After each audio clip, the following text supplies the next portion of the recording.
Assalamualaikum warahmatullahi wabarakatuh. Perkenalkan, nama saya Nurmaika Sari Safitri dengan NIM 206121116. Yang saya hormati Ibu Dwi Septi Haryani selaku dosen pengampu mata kuliah metode penelitian.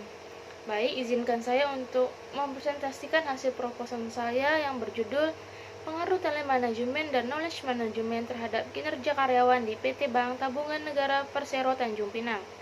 Untuk tidak memperpanjang waktu, saya akan mulai presentasi untuk kali ini. Baik saja, saya akan mulai dari bab 1, yaitu latar belakang. Setiap bisnis membutuhkan sumber daya manusia SDM yang handal dan berkualitas untuk menjalankan tugas operasional organisasi. Sumber daya manusia berperan strategis dengan seluruh kegiatan organisasi dan berdampak pada arah kebijakan dan kinerja dalam mencapai tujuan yang diharapkan. Jika karyawan bekerja secara maksimal, tujuan organisasi hampir pasti akan tercapai. Jika suatu asosiasi dapat meningkatkan kinerja perwakilan, maka pada saat itu tujuannya pasti akan tercapai dengan cepat. Selanjutnya, PT Bank Tabungan Negara Persero atau TBK atau lebih dikenal dengan Bank BTN merupakan badan usaha milik negara BUMN yang menyediakan jasa di bidang perbankan. Bank ini memiliki komitmen kuat dalam mendukung dan memberikan pelayanan pembiayaan untuk sektor perumahan lewat 3 produk utama, yaitu perbankan perseroan, bisnis, dan syariah.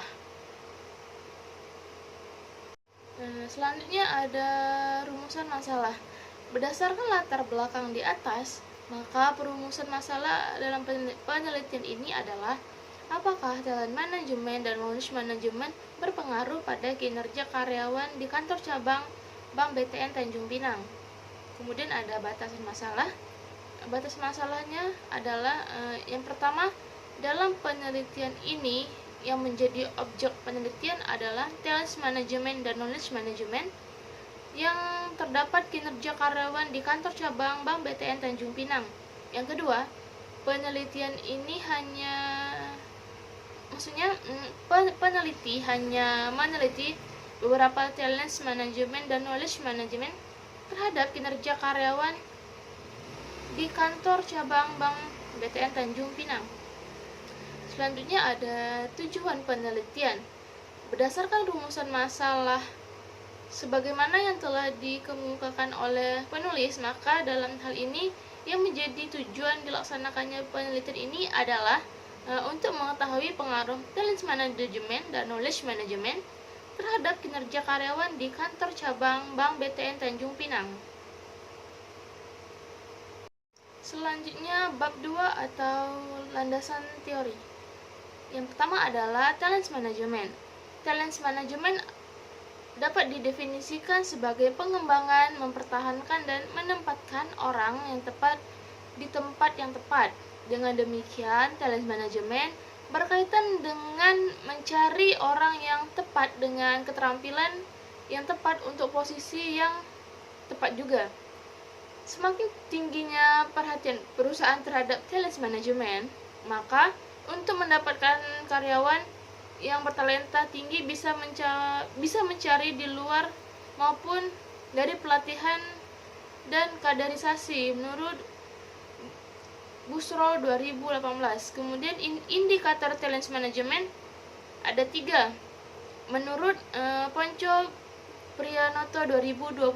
Yang pertama itu indikatornya adalah menarik talent, mengembangkan talent, dan mempertahankan talent. Selanjutnya ada knowledge management. Menurut Gurten 2016 mengemukakan manajemen pengetahuan sebagai sifat manusia untuk melakukan proses berbagai pengetahuan, pembelajaran, dan kolaborasi dengan baik. Sedangkan menurut Megan Toro dan lain-lain 2014 Knowledge management adalah alat manajemen yang dapat digunakan untuk mempromosikan tujuan organisasi dan menentukan keunggulan kompetitif dalam rangka meningkatkan kinerja organisasi. Selanjutnya ada indikator knowledge management. Menurut Honeychurch 2002 dalam Paragiwati 2018, terdapat beberapa indikator dalam knowledge management. Yang pertama itu ada dukungan pemimpin dalam memberikan pengetahuan. Yang kedua, pelatihan dan kesempatan belajar karyawan. Yang ketiga, proses pembagian pengalaman pekerjaan. Yang keempat, proses berbagi pengalaman kerja. Yang kelima, adanya diskusi tentang perusahaan.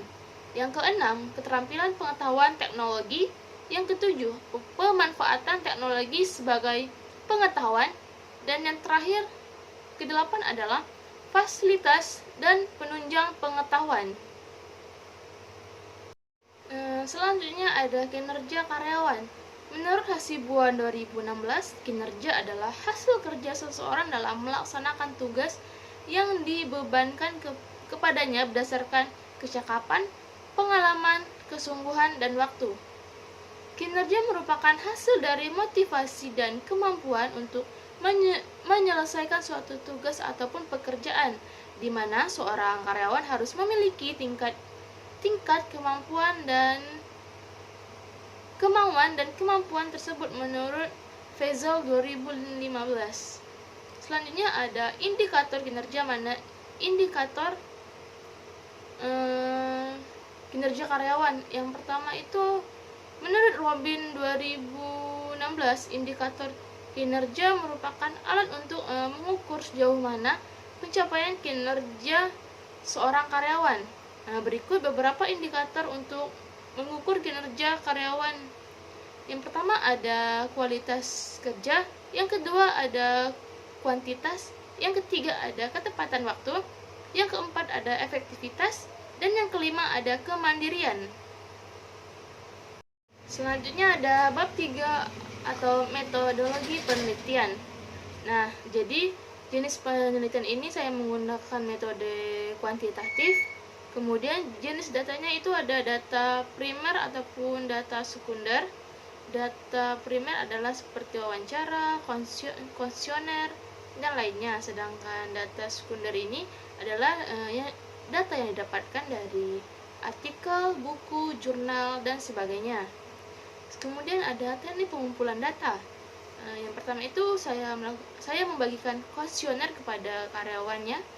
Yang kedua melakukan wawancara, dan yang ketiga yaitu melakukan studi kasus.